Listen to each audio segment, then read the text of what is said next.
Namun yang kami sampaikan murni kebenaran yang kami tahu dari Al-Quran dan hadis yang kami ketahui dan kami yakini dan ingin kami bawa mati.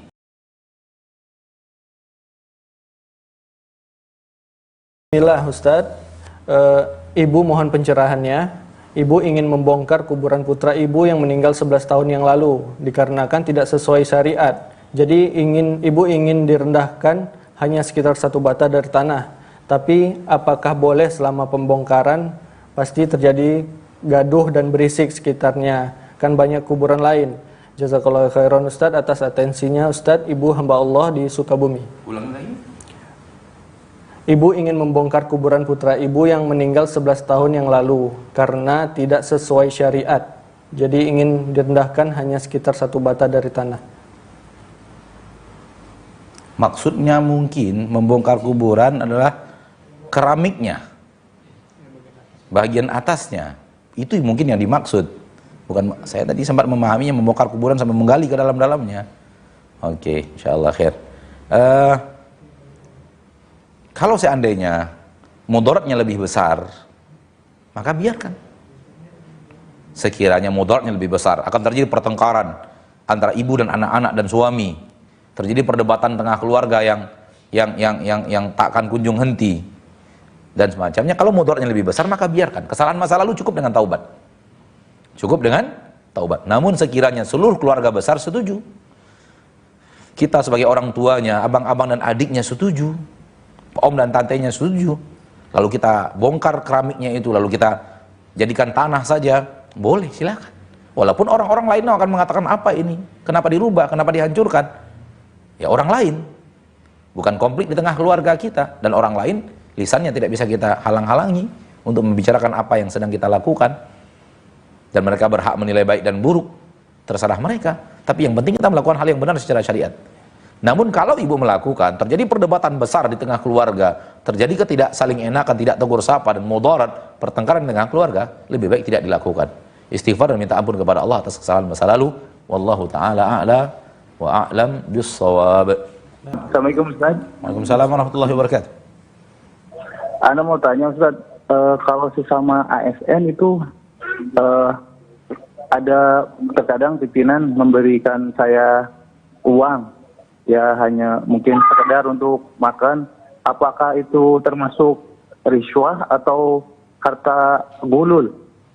Ulangi lagi Pak, ulangi lagi yang kalimat pertamanya saya tidak dengar dengan baik. Ulangi. Terkadang pimpinan saya memberi kepada anak uang Ustaz.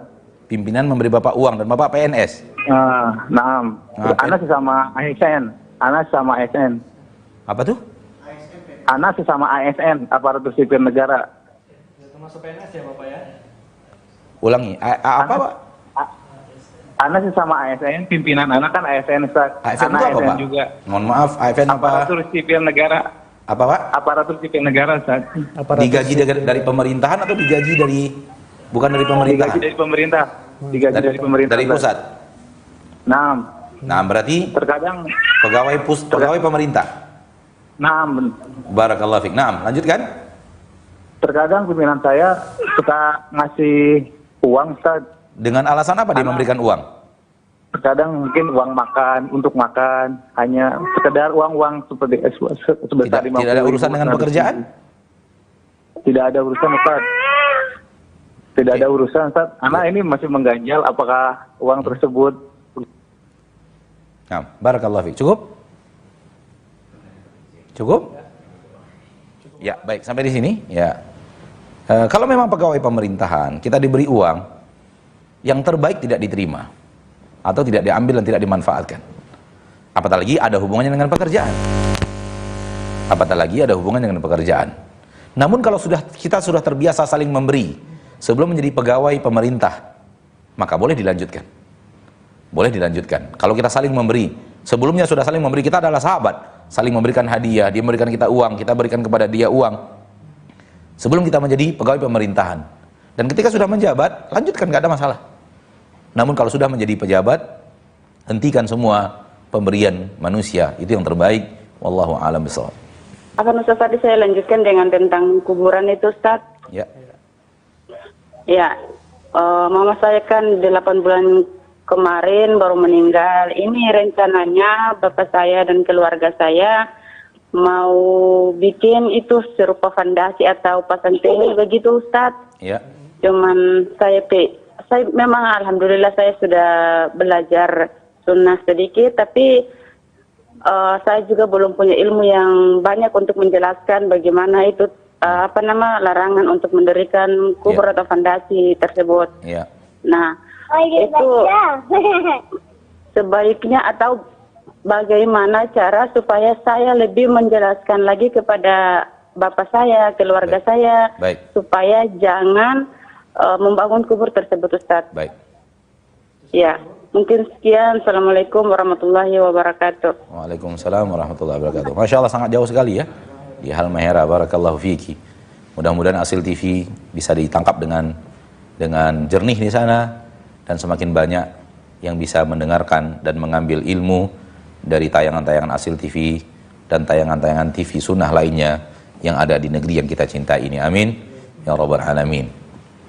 Adapun soal tidak mampu kita menerangkan karena keterbatasan ilmu, maka bisa kita tutup kelemahan kita dengan memakai buku. Bisa kita tutup kelemahan kita dengan buku. Mungkin kita tidak pandai menerangkan, kita tidak tahu hadisnya, tapi toh di dalam buku ada. Di dalam buku tercantum hadis-hadis larangan dari Nabi kita SAW untuk menembok-nembok kuburan, membangun-bangun di kuburan, membuat-buat pondasi seperti yang tadi dikatakan di kuburan, dilarang oleh Nabi kita tercinta SAW.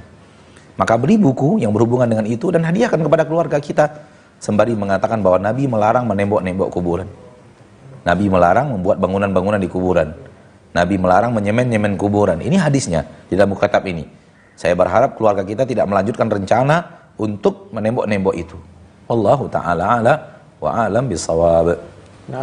Begini Ustaz, ini mau tanya, apakah kita mengikuti pengkajian lewat televisi, misalnya seperti Roja TV, Asyir TV, itu kita di Maluku Utara ini mengikuti pengkajian secara tidak secara langsung, maksudnya lewat televisi saja. Apakah pahalanya itu Pak sama saja dengan kami mengikuti pengkajian secara langsung? Ya. Karena di sini Pak terus terang memang ada majelis ilmu yang kami baru beberapa bulan yang kami lakukan di sini, tapi itu karena mungkin banyak hal-hal yang tidak diinginkan oleh masyarakat, jadi sudah dibubarkan oleh pemerintah setempat di sini. Jadi dalam satu-satunya kami menuntut ilmu atau ikuti pengkajian hanya lewat media massa seperti siaran-siaran di Roja TV atau Asyir TV.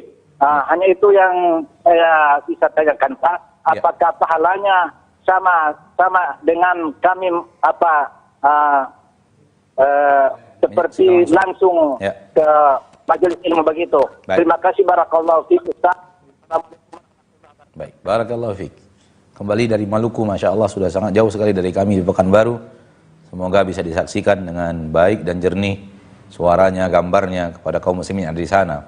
Dan semoga semakin banyak saudara-saudari kita dari Maluku yang bisa menyaksikan acara ini dan bisa mendengarkan, menyimak dengan baik. Sekiranya yang kami katakan benar, harapannya diterima. Sekiranya menurut mereka tidak benar, harap bertanya kepada yang lebih tahu. Mudah-mudahan ada yang lebih benar daripada yang kami sampaikan. Namun yang kami sampaikan murni kebenaran yang kami tahu dari Al-Quran dan hadis yang kami ketahui dan kami yakini dan ingin kami bawa mati. Bapak dan Ibu yang dimuliakan Allah Subhanahu wa taala, soal pahala hanya Allah yang tahu. Iya.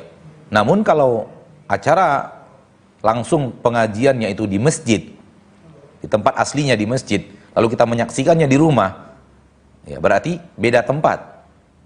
Dan masjid lebih mulia dan lebih afdal kalau kita datangi.